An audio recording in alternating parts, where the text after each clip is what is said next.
All right, well, thank you everyone for joining us today. We're super excited. This is the first of a couple of series of workshops that we're going to have all around elevating your design ability, whether that's presentation, whether it's design research, whether it's actually making designs. We have a whole slew of things planned for you all over the next couple of months, but we wanted to start things out by talking about design presentations. This was actually a workshop that we did last semester. It got a lot of great reception. We think that it went well. We got a lot of good feedback, but the one thing that we noticed was that a lot of people who wanted to come just weren't able to make it. So we thought, what better way to start out the semester than by actually just giving you this workshop again. We think it's especially useful now because a lot of you might have design presentations, design interviews, or just regular presentations and regular things to communicate over the next couple of weeks. So we think this is a really good resource for you to have to hopefully clarify a couple of things and give you a couple of pointers as to how you can just elevate your design presentation skills. So when I talk about design presentations, that specifically means different things to a lot of people, but what I really want to focus on is what makes this presentation different. You've probably been in a lot of classes, you've probably watched a lot of presentations where they tell you different tips and tricks to make your presentations better. Anyone ever seen one of those presentations before? Yeah, right? Most of them aren't all too great, and I think the reason that that's the case, and I think the reason that we as design innovation leadership thought that was the case was because you probably have never seen a design presentation specifically made for designers, where they're not really telling you specifically how do you communicate visual thinking and visual storytelling. How do you communicate your ideas to an audience of designers when you're trying to pitch yourself and your portfolio to get a job or to communicate your case studies, right? So that's what makes this presentation unique. We're really going through those different things so that you have a unique sense of how to do those things and succeed and get the job, communicate your ideas, convince people what's up. So that's the first thing. The second question that you might have is, why should you listen to my advice? Why am I the one kind of up here talking to you? Well, I've got over 5 years of design experience professionally. I don't just mean within school projects and things like that, but I really mean talking to big companies and presenting my work in interviews to these folks right here. And over that time, I really learned a lot of things about what works and what doesn't work and how to effectively communicate your ideas in order to really sell yourself to these companies and also to understand how they think about design within a large-scale context, big-scale impact, right? And the number one lesson that I got from that was design and design presentations are really about how do you communicate your ideas and give people an emotional journey. That to me is what design presentations and design storytelling is all about. So that's what we're going to talk about in this presentation. When I think about design presentations, the number one thing I think about is storytelling. What does storytelling mean to any volunteers? Yeah. Well, we can think about it from one perspective where whenever you want to tell a story, you have a hook and you bring people in, you get them interested. Once you have their interest, you take them on a kind of like an adventure of sorts. But it really depends. There's a lot of different types of stories. You get fiction, non-fiction. You really have to tailor it based off of what your message is and your audience is. That is exactly the answer I was looking for. That's perfect right there. It's all about the hook and the journey that you take people on, right? That is what storytelling is about.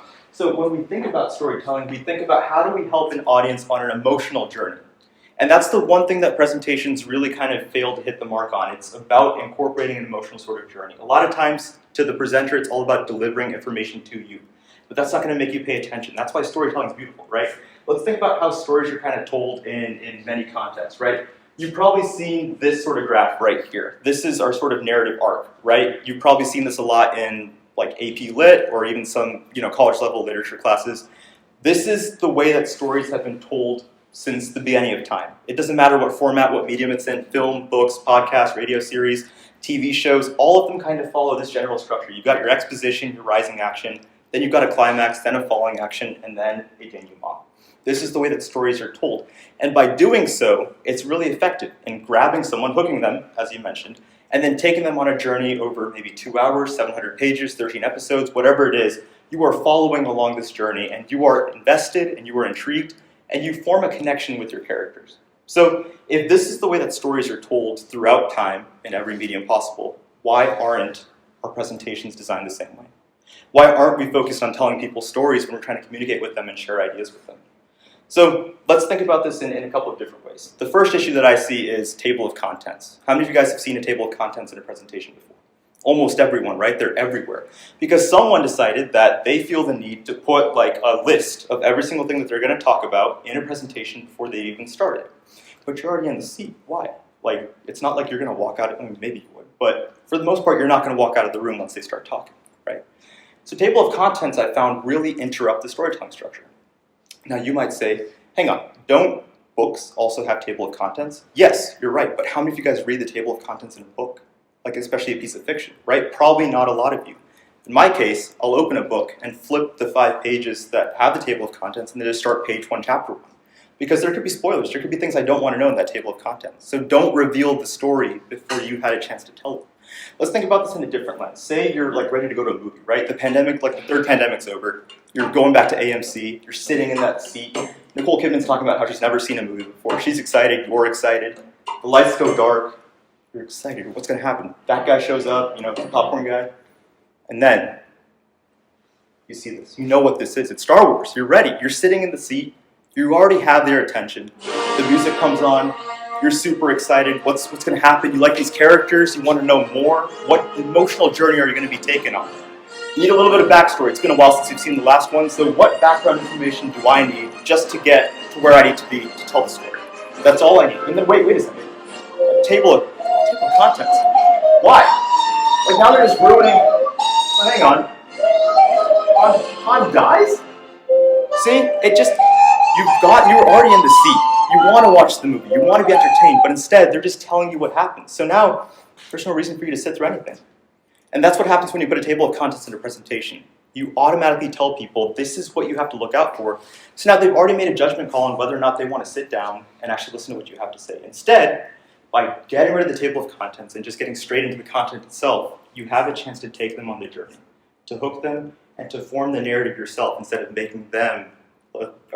letting them make the judgment before you have a chance to communicate with them. So, get rid of the table of content. Now, we've moved past what you shouldn't do. What should you actually do? Well, let's start talking about that. When I think about how we can create a presentation, any sort of presentation, it helps if you start with an outline and then work backwards. What exactly does that mean? Well, within the context of this presentation, when I created this presentation, I thought about what do I want to tell you? What information do I want to leave you with? What's the end goal? What do I want to convince you of? And then from there, I was able to fill in my points and figure out exactly what I need to say in order to communicate all that information to you and convince you of how to make a good presentation. And that's literally how this started in the drafting stage. These were the first 6 slides that I created for this presentation. I just made a series of blocks about what I thought would really help prove my point and ultimately convince you of what you need to know to make a good presentation. And then from there, I filled in all of the blanks in between each slide. I think a lot of times when we're working on presentations, we do so linearly, where we start with the first slide and we make the second slide and we go so on and so forth, making each slide as we go, and then by the end, you've hopefully got some sort of presentation going. But that's not the way that actual stories are created. Books are written out of order. Many chapters are written before the other, and they don't necessarily go sequentially. Movies are filmed based on schedules and story beats, not necessarily what goes in order. All of those things only come together in sequence in the editing room. So you should do the same thing with your presentations. Create the story beats, put things, somewhere, and then edit. Put them in an order that makes sense, consolidate, and then tell your story that way. So that's how I would recommend formulating an outline. Now, that was a little bit vague, but what about when we talk about making design presentations? How do we apply that sort of thinking and that sort of outline thinking into a design presentation context? Well, when I think about telling the story, to me, if you're trying to show your portfolio and communicate who you are as a designer, to me, your projects are your story beats. Every single project that you decide to talk about is your story beat. Let's put that within the context of this graph. We're going to see this graph a lot in this presentation. So if we think about the different parts, the exposition, the rising action, the climax, the falling action, the denouement, to me, if you're giving a portfolio presentation, the first thing that you want to give them is exposition. Who are you?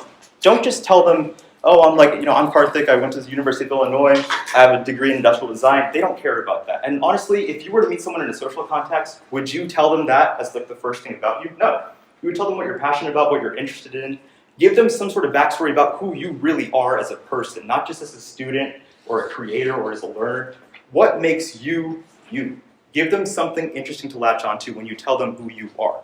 Give them a sense of how you got to where you are as a designer and what influenced you to come to this place. That's a way more interesting hook when you're telling your story. From there, let's talk about the first project. The first project to me is your rising action, right? So to me, the first project is good work. This should be good, solid work that shows that you're capable of being a creator.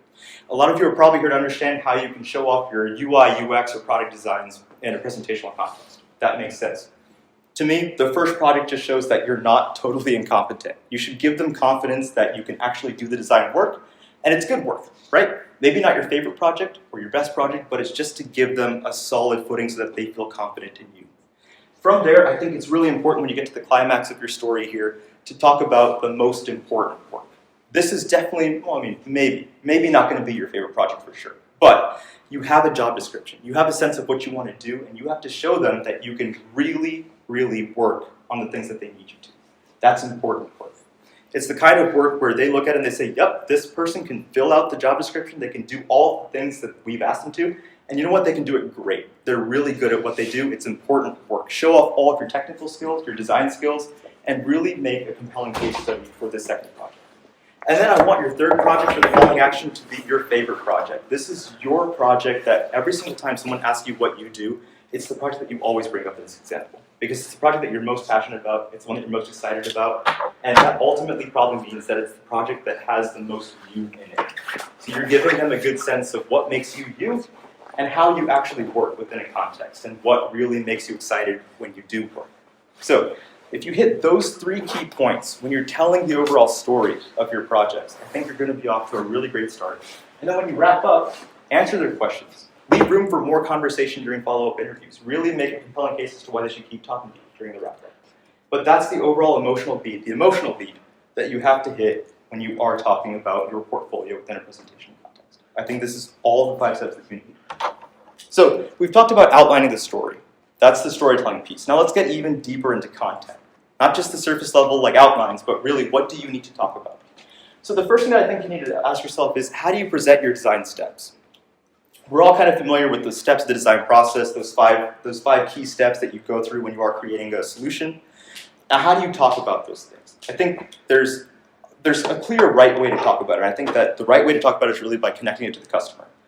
Every good project, I think, really ties into a core motivation that's driven by people. We are ultimately designing things that people can use and have a great time using.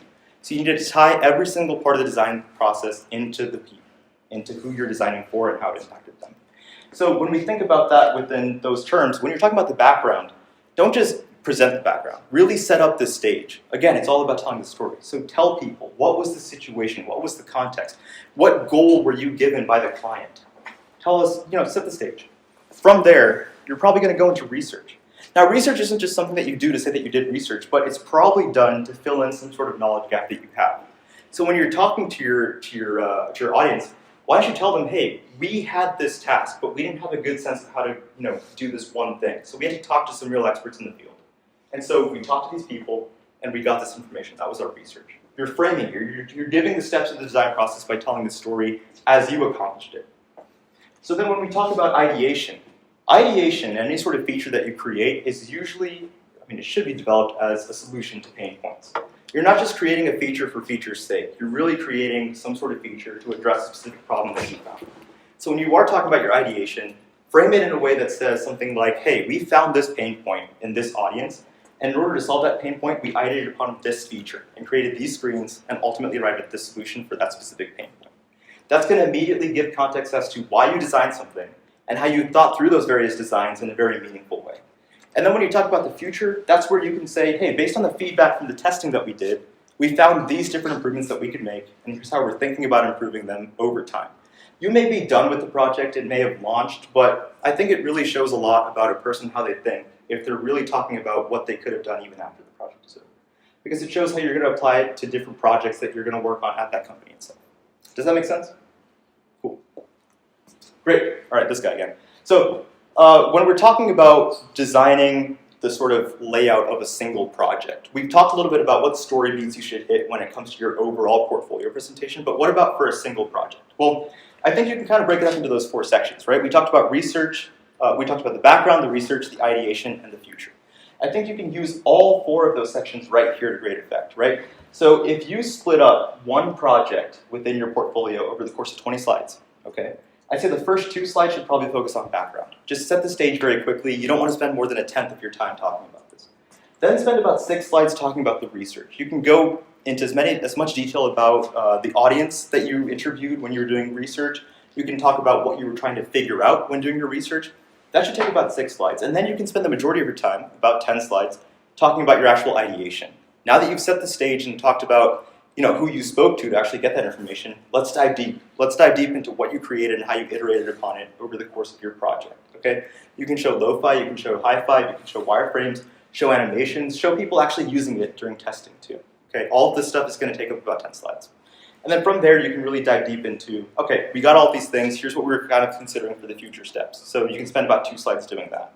I think that splitting up your project into these sort of different categories right here and sticking to that sort of formula is really going to help you better focus on how you can communicate your ideas very consistently, right? Once you get that sort of rhythm and get comfortable with that rhythm, then it's going to make formulating and putting your projects into those words even easier over time. Cool? Cool. All right.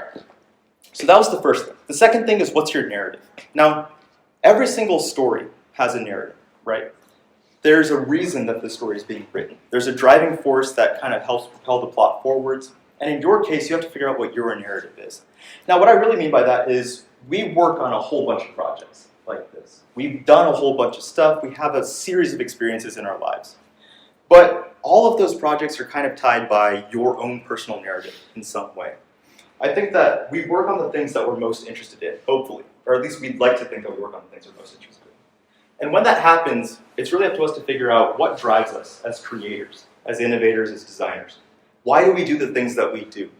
So when you're able to figure out what that personal narrative is, then you can make a through line between all of those different experiences that you have and really figure out how to communicate your personal narrative within the context of a presentation. So let me give you a more specific example. This was a slide from a presentation I gave to Microsoft about 3 years ago. And in my introduction, my personal introduction, I talked about how, as a designer and as a person, I love creating experiences that help people lead more productive, more efficient, and healthier lives. That's what I love creating, and I like doing so. My favorite projects, the ones that get me the most excited, are the ones that let me create in a context that has global impact. I want to make large-scale impact as much as I can, but I also want to do so while focusing on the individual details, making sure that each person's experience in a given product is as good as it can be.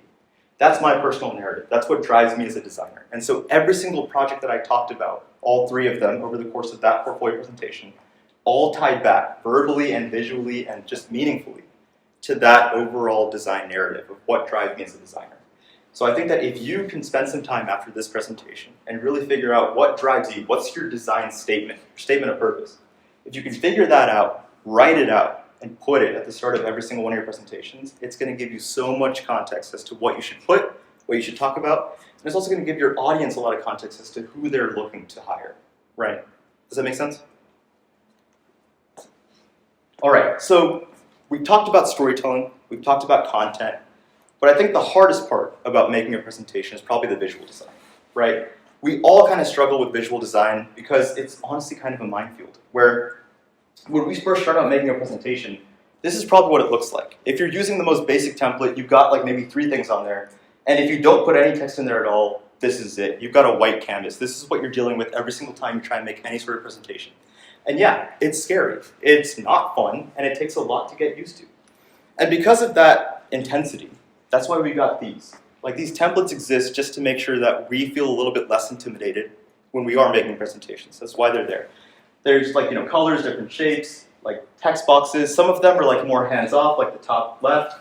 Others are like just a minefield, like bottom left.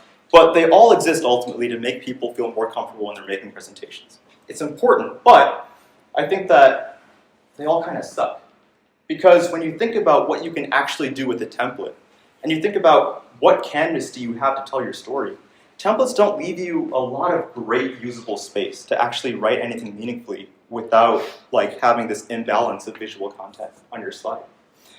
And so I think that being able to deal with ambiguity is important, right? As a designer, as a creator, you probably should have a decent level of comfort dealing with some sort of blank slate. Because if you're making interfaces or experiences, you probably have to start from scratch all the time to make something on a page. And so if you don't feel comfortable telling your story on a presentation, then how are you supposed to feel comfortable actually creating a product from scratch that thousands or millions of people are supposed to use?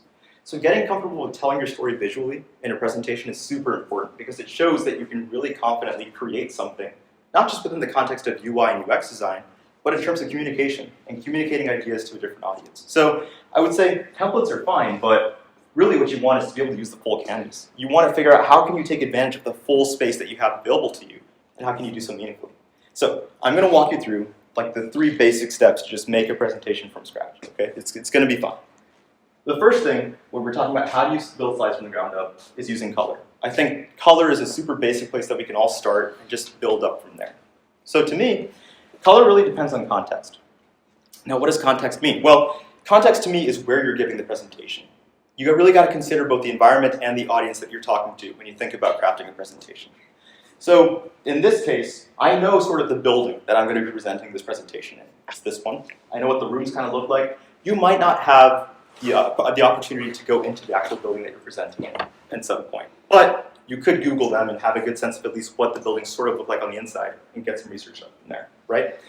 Now, when you also think about how other companies approach the environment, well, we can see a couple of good examples. With Google, Google is pretty much renowned for having a lot of their presentations outside. They're really good about having keynotes and workshops in like a courtyard and making it feel a little bit more open, a little bit more lively. And to accommodate for that, they've got white slide design. What this enables them to do is have the light, all the natural light, bounce off of the slides instead of being absorbed by the black slideshow that they could have used, right?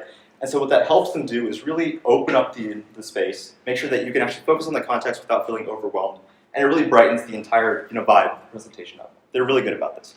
Now, you can contrast this with Apple, right? Where Apple, they built like a movie theater in the basement of the Steve Jobs Theater.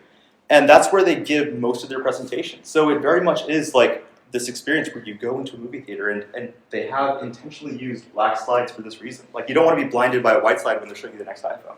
You want to make it feel like a cinematic experience. So that's why black slides make sense. And this is also interesting because you can see how they consider slide design based on context. When all of their presentations for the last 3 years went remote, you can see that they actually changed up their slide design to reflect where they were presenting. So instead of being in the auditorium for an audience that just wasn't in person, they instead used the upper level of the Steve Jobs Theater. They used that space with all the natural light and they changed the slide design to be white instead to better reflect the environment that it's in. So I think it's your responsibility to really figure out where am I going to be presenting and then make your choices of color based on that. The good thing is that it's not as complex as that sounds. Really, you've got 2 safe choices. If you're in a bright environment, like outdoors or with lots of natural light, or even a lot of overhead lighting, a white slideshow makes sense. A black one just really wouldn't work out as well in this area. But if you're in a darker room, or we had all the lights turned off, a black slideshow totally makes sense, because I wouldn't want to show you guys a white slideshow in a room that's completely dark. That wouldn't be pleasant. If you wanted to take things up a certain level, maybe you don't want to just stick with black and white. You could go with a shade of off-white or a shade of dark blue. Now the reason I would say maybe don't go to these places is because you can barely tell that that's off-white and dark blue in this room, right? It's because a lot of the projectors just don't have the ability to display colors the way that our laptops do. So on my laptop screen, this looks very clearly like 2 different, not black and white colors. But over here, not so much. So just to keep things simpler for you, it's better to just go with black and white and then build your layers on top of that. Now, say you wanted to use some sort of accent color to further kind of accentuate different slides. Maybe you've got like a product shot to show in one slide. Or if you are doing a portfolio presentation and you wanted to introduce different projects on different slides and you wanted some sort of splash of color to do so, you could totally use one of these colors. Again, they don't show up as well on certain projectors, but this is a shade of pink and this is a different shade of blue, right? So you could do different accent colors if you want to, but the more complex you get with colors, the more likely it is to not translate well in a given environment. So I would say black and white, definitely your safest options, and avoiding any sort of like patterns or templates and colors and things like that is going to help you out a lot, because the less stuff that you have going on, the more that you can control.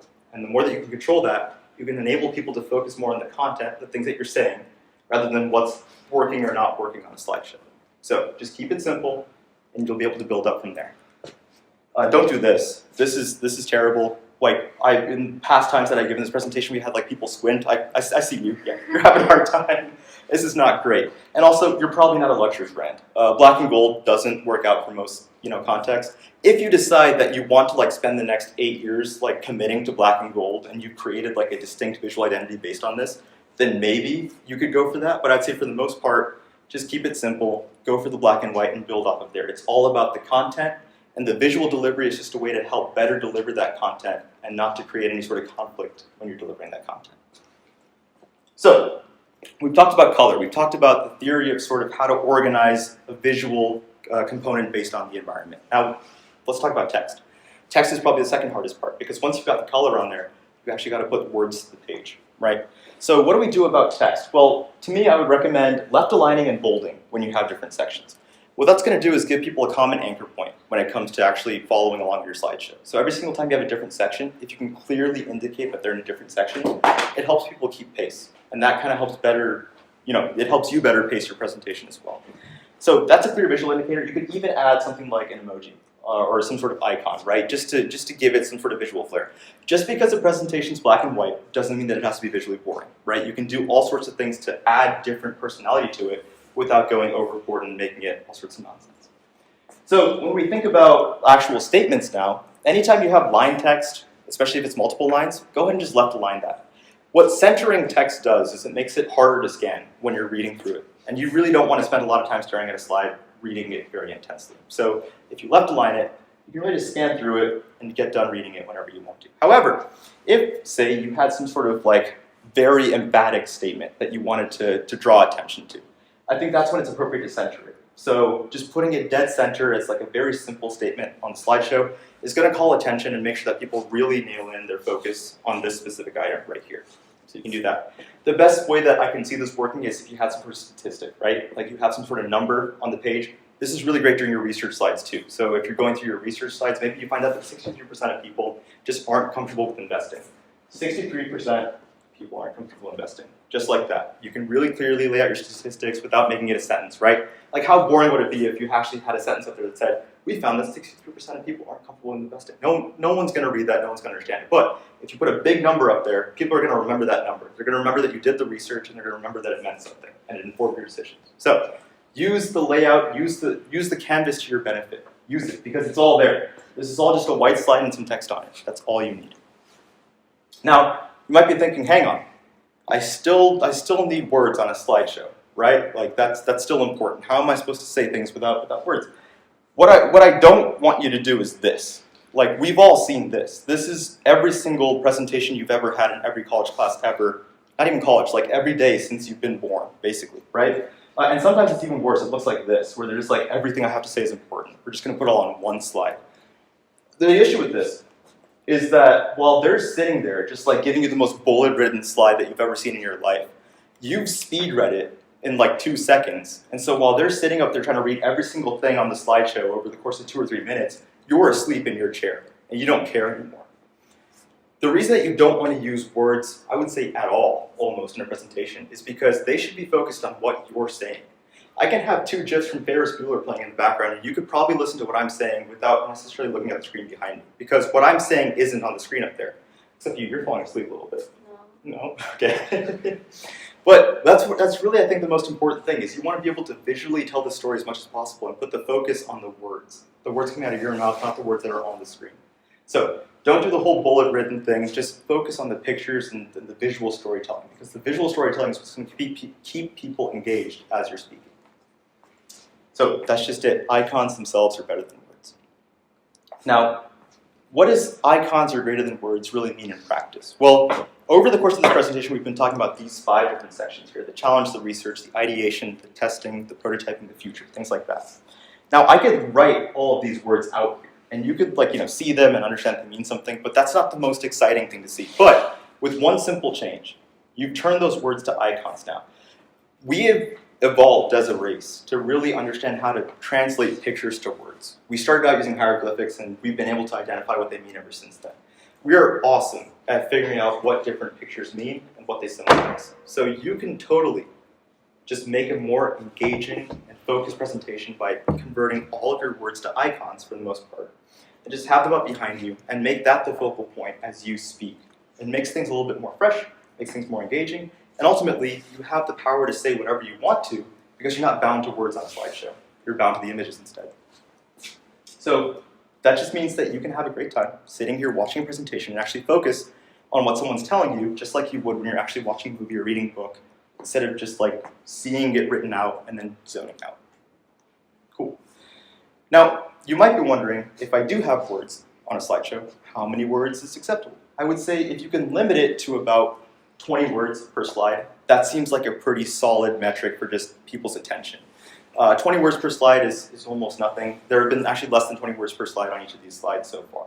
And if you find yourself having more than 20 words per slide, I would say consider breaking up all of your content, beyond just one slide. So maybe split it up into 3 or 4 slides that you're not spending more than 30 seconds on per thing. And try converting some of those words to icons as well, because it's really going to free up a lot of space and make your slides just feel a lot more breathable as you're talking. So that was the second point. Third one, how do we communicate personal branding? What does personal branding mean within the context of a presentation? When you're presenting a portfolio, you're ultimately communicating who you are as a creator. That is your personal brand. And every single thing that you put onto a page is all reinforcing what your personal brand is. So you really have to figure out a good way to communicate that. That goes into color, it goes into type, it goes into layout. All of these things that we do are all personal choices that we've made, and they all extend not just in your presentation, but also in your portfolio. And if you can create some sort of synergy between your portfolio and your presentations, it really helps reinforce yourself as a candidate, because people subconsciously will recognize, oh, this sort of like color combination with this sort of type, I've seen this before. This looks like Priya's work, right? So you can recognize, based on these different decisions that you make and how you communicate them, what your personal brand is. So you'll remember these different icons right here, right? I've specifically used these 5 different colors as a more muted color palette because I think they best represent what I'm trying to communicate as my personal brand. But sometimes, especially on my website, I'll switch over to emoji. And you can also use emoji to communicate the same sort of thing and have a completely different tone. Like we completely changed what sort of emotion you're creating based on these items on the slideshow over here. So figure out how best to use icons and colors and type to communicate your personal brand, and try and keep that brand consistent across every single way that someone comes across your work. That's really going to help out a lot. The fourth thing, the presenting designs. So we've talked so far a lot about color, about text, but we haven't spoken a whole lot about actually presenting the designs that you've created. That's why you're here. You're here to help show people your work and show them what you can create. The best way to do that is just to show them what you've actually designed. Well, this is one way to do it. This is all right. It's just a screen on a canvas. Like, there's really not much to it. But with one simple change, if you just put this into a device frame, you've immediately done a couple of things. One, it looks more professional, right? Like, we can all kind of agree on that. Like, it looks more put together. 2, it shows that as a designer, you've thought about the platform, the device, the actual kind of box that your work is going to sit inside of. And what that shows is that you have a level of attention to detail to make sure that things actually fit within the space that you're designing for. It's all about making sure that things feel right on a given platform. And 3, it also gives people the sort of subconscious impression that, hey, this actually kind of exists. Like, I can see it in a phone. I can see what it looks like, where it's supposed to be. And that just helps elevate your credibility. So if you can take your screens and just put them into device frames, that's like the #1 change I would tell you to make to just elevate your context and your credibility immediately. The reason I bring this up is because not a lot of people do it. It's kind of tough, but it doesn't have to be. So when we think about just presenting one device frame on a screen, I think we all kind of have a general sense of we should kind of align it centrally on both the horizontal and the vertical axis. But then for some reason, once you put 2 of them on a slide, people like freak out. So I want to make it as easy as possible. If you can make sure that the space between this side, the center, and this side are all the same, that's the #1 thing you just have to focus on. Just make all of those the same and make sure you're aligned horizontally right here. That's going to give you a lot of visual breathing room, and it also gives you room to put captions at the bottom if you need to. Things are going to look evenly spaced out. It's going to look well considered. You don't have to worry about things looking out of place. You can even do it with 3. So when it comes to 3, I would say make sure that this space right here and this space right here are the same, and then you can kind of let whatever happens happen to this side and this side. Just make sure that they don't look too small or too big, because then things are out of proportion. But just focus on making sure that this side and this side right here are both the same size. That's how you're going to lay things out. And then when it comes to 4, align vertically as well. When it comes to presenting 4, I would go back to the rule that we had for 2. Make sure that each of these spaces is exactly the same. So all 1, 2, 3, 4, 5 of those should all be equal in width. I wouldn't suggest putting more than 4 frames on a single slide. I would say break it up into 2 and 3 or 2, 2, 1, something like that, just for sake of breathing room alone. Now you might be wondering, okay, now what about descriptions? I can't just have these up on the screen and talk about them. I mean, you could, but sometimes it does help to have some sort of description underneath them to really point out the differences. Maybe you tried out 3 different iterations of a wireframe, for example, and you want to point out exactly when or what differentiation you've got between those 3 wireframes. Adding a caption is a good way to do it. One thing that I want to make sure that I draw your attention to is you don't want to move this all so that the entire thing is centered horizontally. Only the phone should be framed horizontally, or centered horizontally, and then you can put your captions below that. Because if you move it all up a little bit, it looks a little bit top heavy, which is kind of weird. So what I would actually recommend is when you are building these things out, so you know how sometimes when you click through different slides and your phone frames kind of jump around a little bit, slide to slide, if you duplicate a slide and then edit based on that duplicate, it's going to help your frames not jump around a whole lot. So I would try that out for sure. And also, you might be thinking, okay, what if I have to like communicate a whole bunch of information about a single slide? Should I do this? No, don't do that, please, seriously don't. Just put the phone frame on the screen and then talk about it. The reason that I say to not put any text at all is because you're not bound by what's on the screen. How many of you guys feel like you freeze up sometimes when like there's a whole bunch of text and you don't remember what you're supposed to say, right? Just don't put text on the screen. No one knows what you're supposed to say if there's nothing written up on the screen. You can say whatever you want to say and just make sure that it hits the key points and the key message you want to communicate, and you don't have to go word for word. So I would just advise you, as little stuff as possible you can put on the screen, do that. That's going to help out. Yeah, so in this situation, if I want to talk about these three designs, I would just have them up on the screen, maybe put a caption below them, and then just talk to you about the differentiation between them. I wouldn't put any other description on them, for sure. So where can you get frames? Because that's probably the hardest part of the journey, right? Well, these are two great resources right here that you can use to get your frames. And the best part about them is that they're not Photoshop files. They're all PNGs, so you don't have to like drop them into Photoshop and mess with that. You can drop them directly into a PowerPoint presentation, a keynote, any sort of medium that you want to, and they all fit perfectly. The difference that I would say is that Facebook has like every color of every device from every brand known to mankind. It's kind of nuts. And Apple only has like the most updated version, like a few colors. But they have a lot more depth as far as just products go. So there's 2 QR codes up here. This presentation will be posted somewhere, so you can use those links as well. But highly recommend just getting all of your frames from this location. And the last point that I want to leave you with when it comes to actually like putting content on the page is have fun with it. There's I think a lot of seriousness when it comes to really trying to figure out how do you communicate your content and your skills to a professional audience, right? It can be a little bit nerve-wracking, but they're people too. They just want to be entertained, they want to have a good time, they want to see what your personality is. And the way that you're able to kind of do that, and the advantage that you have by not kind of sticking to the traditional presentation rules, is that you can have a lot more fun with things if you want to. Throughout this presentation, I've shown you video snippets, GIFs. I've created like dumb commercials and things like that for clients. And it's one of those things where you might be thinking in your head in the moment, gosh, this is like the dumbest thing I've ever done. But it's refreshing for them. They haven't seen anything quite like that for the most part. And so by just putting in that little bit of extra effort and trying to like at least level with them a little bit, it really helps make you a human. It helps you show them that you think of them as humans too. And that's important.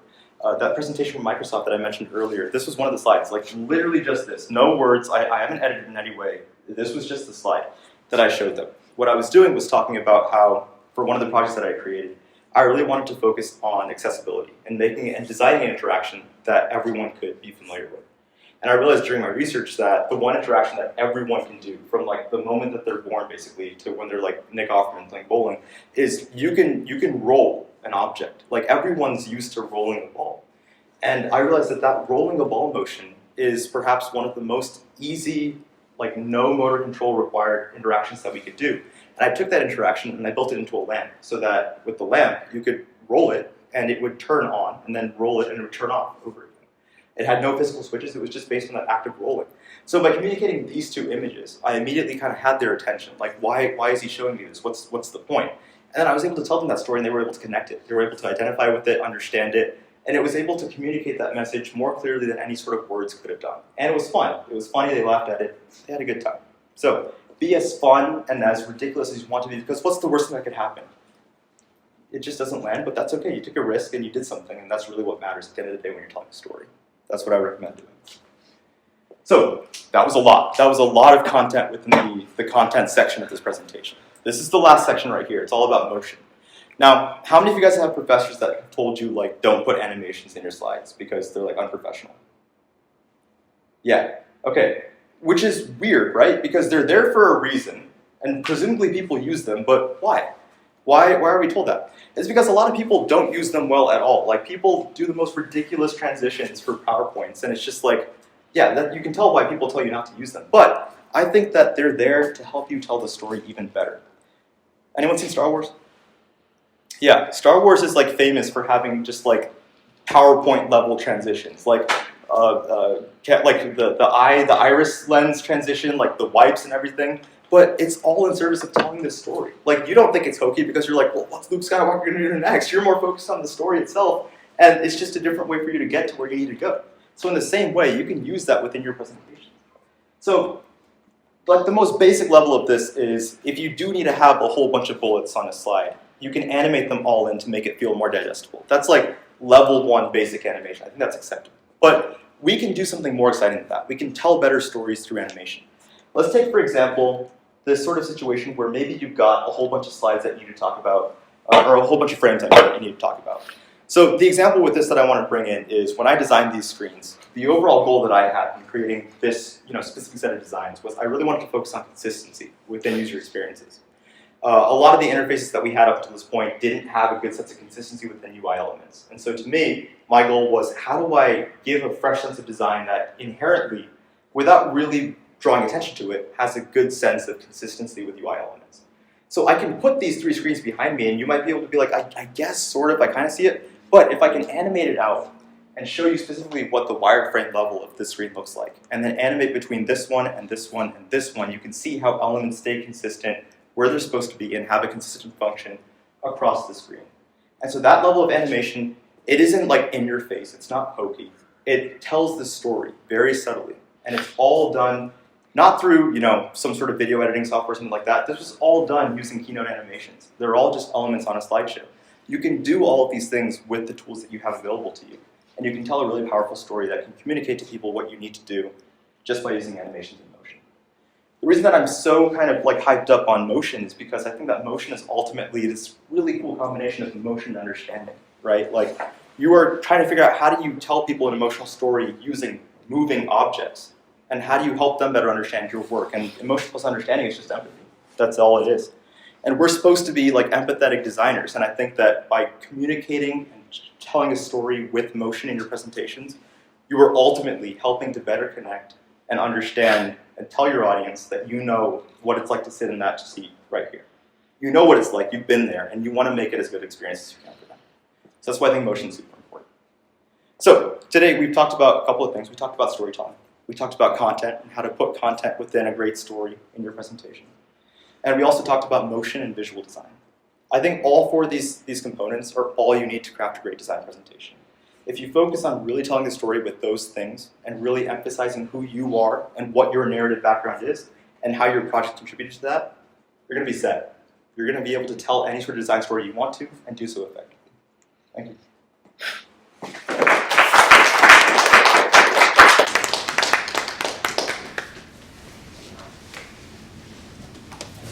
Any questions?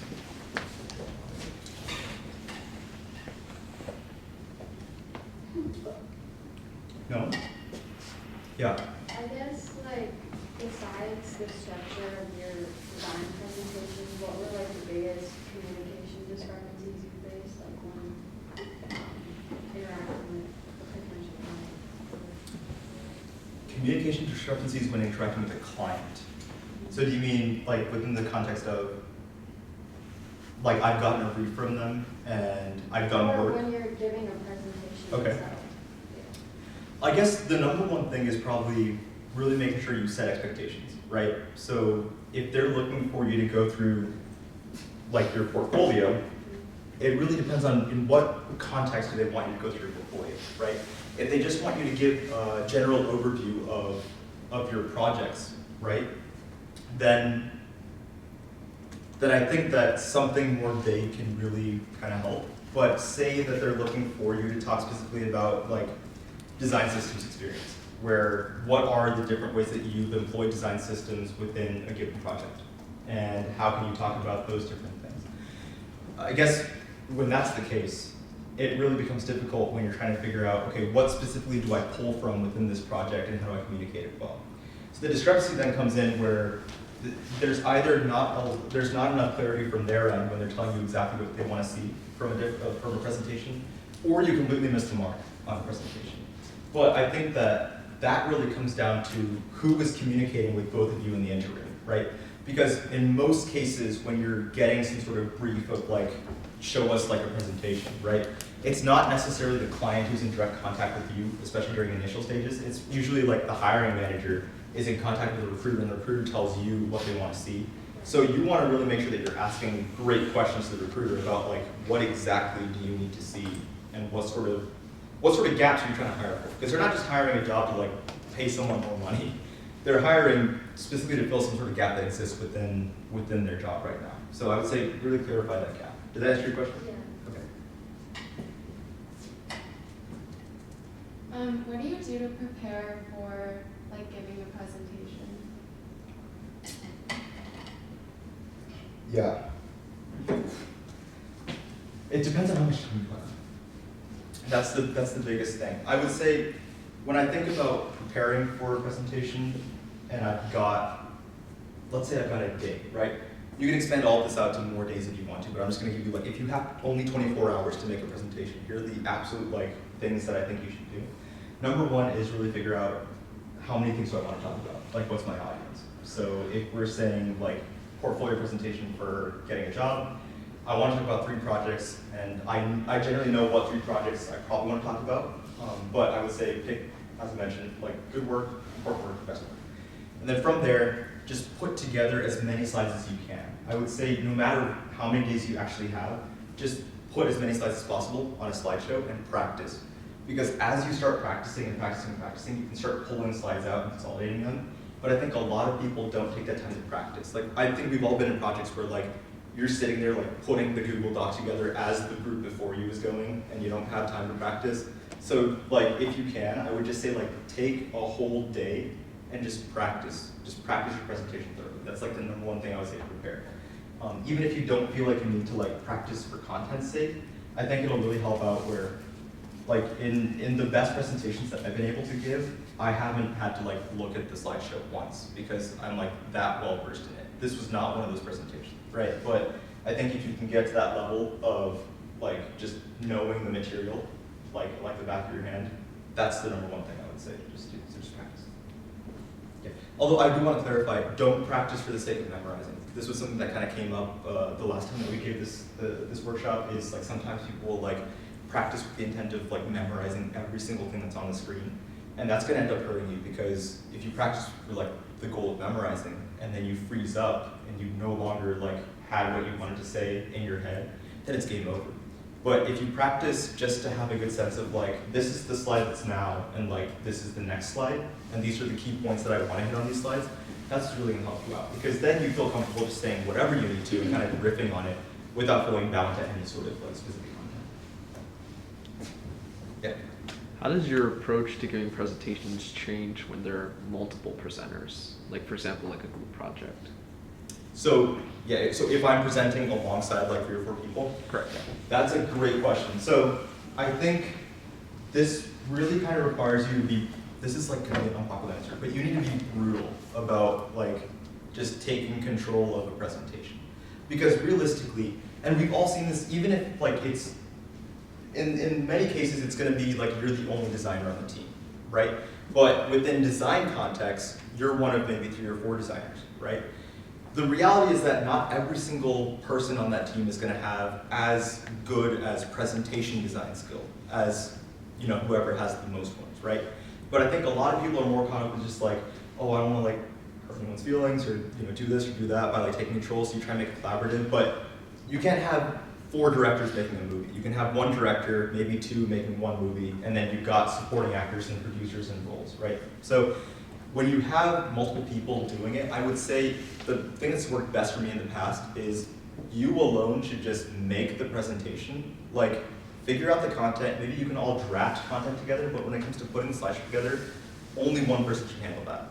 And if you are that one person, making that slideshow and then practicing for 3 or 4 days with all of those people so that they have a good sense of what they need to be talking about is absolutely essential. Because you can edit that slideshow down, but when you have like 4 people trying to build a slideshow at the same time and then also not step on each other's toes, it's just like, it gets lost in like, it's a mess and things like that. If you got one person making one slideshow and then you spend time practicing with them for 3 or 4 days, I think what that helps you do is you can edit it based on how comfortable they feel with certain content.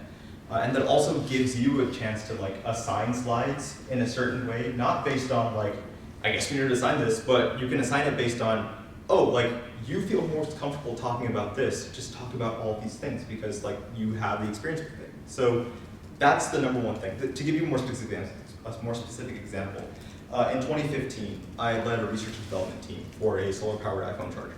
Okay, and so I was pretty familiar with the 4 people, well, I guess the 3 people besides myself on the group. But even though we were pretty good friends, it still came down to like me having to make the presentation on my own. But what we did was, after I had made that initial draft of the presentation, we spent 4 days in the auditorium that we're going to be presenting in, just going through slides on stage as if we were actually presenting. Because what that helped everyone do was get on board and feel comfortable with all the content. As long as they feel comfortable with the content and they know what they're talking about and they know why they're saying it, everyone can present. So that's just take control and then divide up.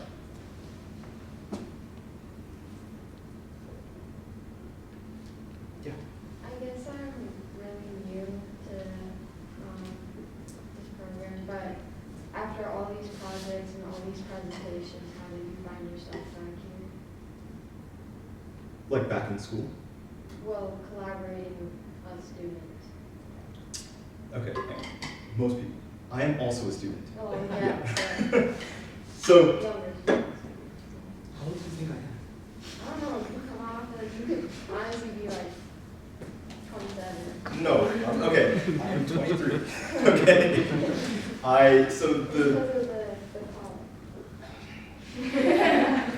Because of the benefit that I had was I started my own consultancy when I was a sophomore in high school. Okay. So that's like, I have like a literal like 4-year head start on most things. Yeah. But the other thing that I've got is when I was in high school, I was part of a very intensive STEM program that focused on like research development and presentation. So we were working on community-based projects, like designing things that would actually be shown for research analysis and then ultimately presentation within the community. So it's not like I found myself coming back, it's just that, you know, Yeah. yeah. Yeah. But I think what really kind of motivates me is like, I think everyone can do it. Like I think everyone has the capacity to like give presentations, give great presentations, tell good stories. The issue that I find is that like we all want to, I think on some level, people want to be good at talking about it, but school doesn't really prepare us for the most part to do so. Like in all honesty, like most classes aren't focused on how to give great presentations. I'm in ME 470 right now, and that class, like we just spent like 2 hours talking about how to give a presentation, and it's all seniors. Like that's unacceptable to me. So I think what I really am trying to focus on is how do I kind of take the privilege that I had of being able to go through all those programs as a kid, and how can I give you all like as much information as possible so that you can ask these questions and figure out what to do. So I'm sorry, I thought you were old. it's okay. So is the TSA. It's fine.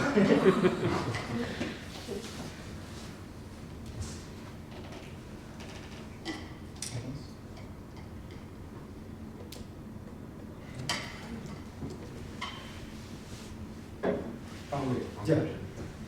When you do have multiple people standing up there, what should the rest of the people do while they're not speaking? Not use a rolly chair and go down like the slide. Because okay, people have done that. Like I've had people sit in a rolly chair and just like, that's what you're doing. Don't do that. Usually, just this is fine. Just like this. What did you? What was your expectation? Let me address that. Would you have the other people also like look at the slide? Yeah, I guess like look at the person speaking, or look at the slides, or like look out into the room and just stare people down. I think. Like some sort of- I think you definitely don't want to have people looking at the, like, okay, I'll go in order. Don't have people look at the slide because then it looks like they're also seeing this for the first time, which is a bad impression. Like you don't want them to be like, oh yeah, okay. Don't do that. Having them look at the person who's speaking, I think works in context where the person who's speaking wants to command some sort of attention. So, for example, if the person who's speaking says like some sort of joke, right, then I think it would be acceptable for like everyone in the group to like at least acknowledge, even if it's like the worst joke you've ever heard, just like support your teammates and like laugh at their terrible jokes. That's one thing. But it's kind of weird if like you're presenting and just like all three of your like team members are just like, "You good?" Like it helps in certain contexts where if like someone took like say I took a team member slide, right? I would want them to at least like kind of be like, "Hello," like just so we're all aware like where we're supposed to be as like a reframe. The number one most helpful thing I think is if everyone's looking out into the audience, what I find is that if like someone's falling asleep, then what you can do is when you hand off, so like in a group project, I'm done speaking, and like say this person over here is getting ready to speak now, you can kind of channel your energy a little bit into like that general direction, just to make sure that attention is kind of like circling, right? So if you're able to just observe your audience and figure out like, maybe this corner is just like feeling super low energy right now, we can like, we as a collective can kind of help bounce the energy around a little bit, and that helps. So I would say go with that. That's, yes. Now I get where you're going with that question. And one more thing with that, it's like, would you want people, like I said, there's like a 4-person group, would you want them each to like, the first person says the first like quarter, then the second and the third, or would you want it to be more like, everyone says like a little chunk, like an 8, and then they like rotate and just goes in a circle? Yeah. I think this is where it's like a game of Tetris when it comes to putting a presentation together, because I think it works best when people speak about what they're most familiar with. Like, if you're like the most qualified person to speak about X, you should speak about it. When that happens, I try and restructure the order of slides so that no one is speaking for more than 2 slides consecutively. And that depends on what slides look like, right? Where if there's slides like my slides, then I'm cool with like someone speaking for 5 or 6 slides consecutively, because realistically each slide is only about 20 seconds long, like you're clicking. So if you kind of tag team it a little bit where you're handing off in a natural sort of way, I think it helps, because also people kind of get a little bit too comfortable hearing one person's voice for too long and you kind of just like zone out. But if you're able to kind of, there's like a weird psychology about this, if you're able to alternate like boy, girl, it, like the intonation difference keeps people's attention high. So like my like tenor of voice contrasted to like Priya say something. Wow. Maxine say something. Hello. See, right? Like it's different because now like, Priya, come on, you just like if you vary it that way, people are kind of just like, oh, it's someone new speaking, like what do they have to say? But if you had like me and you like speak, like go ahead. Yeah, right? Like it's not, like if you close your eyes, you'd probably think that the same person was speaking. So like if you vary it that way, you kind of help keep the engagement up a little bit and go that way. As far as like, I've seen some issues where if like I'm standing here and there's like one person here and 2 people over there, and you've got one person with the clicker, I think what actually works best is if you have the 2 people here do like their talking, so like me and then like a girl sitting next to me. We would both do our piece, and then they would walk over and hand off the clicker to this other side, because that motion also kind of helps drag the attention over. Where like you're making a conscious shift of like, now we're here and we're talking about different things, and then you kind of switch that way. So. Would you also say it's more helpful for whoever's speaking to like click through their slides themselves? Yes, 100%. Because then you kind of, I mean, how often have you been in that situation where you're just like slide like someone else's? Because you can nail the visual storytelling if like you're the one clicking, like item by item by item. And so I think that's why it's important for, if you're like in a group project, to practice for 3 or 4 days together, where in that situation you can hand off the clicker and make sure that they feel comfortable clicking through and they know when their beats are. Yeah. When you started off giving out presentations or just like to a client, how did you build up your confidence to be able to like comfortably not look at the slides, besides like, you know, obvious practice and everything like that? Yeah. I think it helps if you start off by giving like speeches and presentations about very low stakes things. I didn't just start out giving presentations to clients, like that would have been terrifying. But what my high school program sort of had us do was they would have us give 3 to 5 minute speeches without without slideshows, just with like things that we researched. So they would be like, okay, you're gonna research like this is an actual thing, like magnetic levitation trains, okay, and you're gonna give like a 3 to 5 minute like just a verbal speech about maglev trains, like to this small group of people. And like the very first time they did that, you're like, you can have no cards, which is like, okay, fine. This was when I was in like the 9th grade.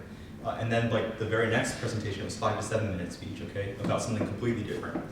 This time no cards, okay? So like you take away the one crutch that someone has like the second time they're doing it, you learn pretty quickly on like, I don't need this or that to like give a speech because I can talk about something, literally something, for 5 to 7 minutes, and like if I don't have any, words to look at, I can say whatever I want to. And people will either believe you or they won't. So you really have to work on just like, how do you get them to believe what you're saying? Actually, even before that, the very first day of class, it was a 90-second speech, like the very first day of class, 90-second speech. They had like a bag, like a garbage bag filled with random crap. You'd reach in and pull out something and you'd have to just talk about that for 90 seconds, like impromptu, in front of like people that you don't know. Once you scare someone like that, like, it changes everything. So I would say, like, don't mentally traumatize yourself in that way. But if you can, like, I would just have your friends come up with like a list of topics, right? Like, just put a whole bunch of topics together and see if you can't like talk for 5 to 7 minutes about it without doing like any research at all to like anyone. And once you do that, you'll get really good about just like at least building up the confidence of like, I don't need, any sort of visual aid to help me out. Well, I'm curious, was that a high school program where you end up having to have so many of these opportunities? Yeah, so it was called Legacy 2000. I'm from Colorado, so we had like this like hippy dippy school in Colorado that was just like, do the thing, and we were just like, okay. So yeah, it was a very like just that one school had that one program, but like I feel such a definite like not debt necessarily because that doesn't come off right, but I owe a lot to that program, and so like I'm going back now and like teaching them human-centered design, and like because I just want to give back to them over and over again. But yeah, it's realistically that's like one school out of thousands, millions, so it's tough. Any other questions? Well, I guess this is like in the context of like you were talking about how like you shouldn't put too much like info on your slides, but like when you are presenting to like clients or something and you're going through your presentation slides, do you present your persona? Because like those are pretty like intensive and like the user that during that. So yes and no. I don't present personas like I've seen most of DI present personas, and we've spoken at length about this. I've got issues with, and that's one of the, spoiler alert, one of our workshops is going to be about how to make like good personas, because the reality is that a lot of people make personas for the wrong reasons.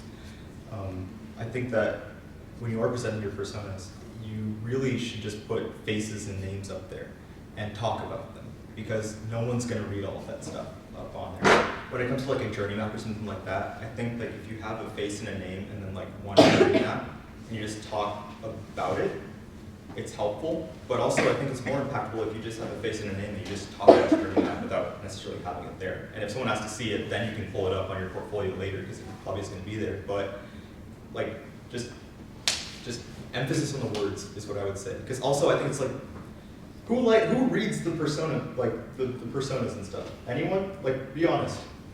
No? Then why do you do them? Like, you yourselves don't read them, so it's like, eh. So I wouldn't, because honestly, they're not gonna read it either.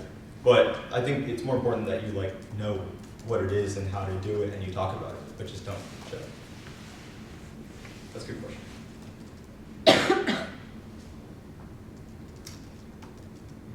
Cool. Well, my contact info is up there. If you have any questions, reach out. I'm also on the DI Slack. You can post in general. You can post in like whatever other channels we have. You can DM me if you want to. We will have our next workshop on March something. Keep an eye out for it. But in the meantime, we are having our hot cocoa and painting event next Wednesday at 7:07. So look out for that. That's pretty much it. Thank you all for coming. This has been fun. Thank you guys.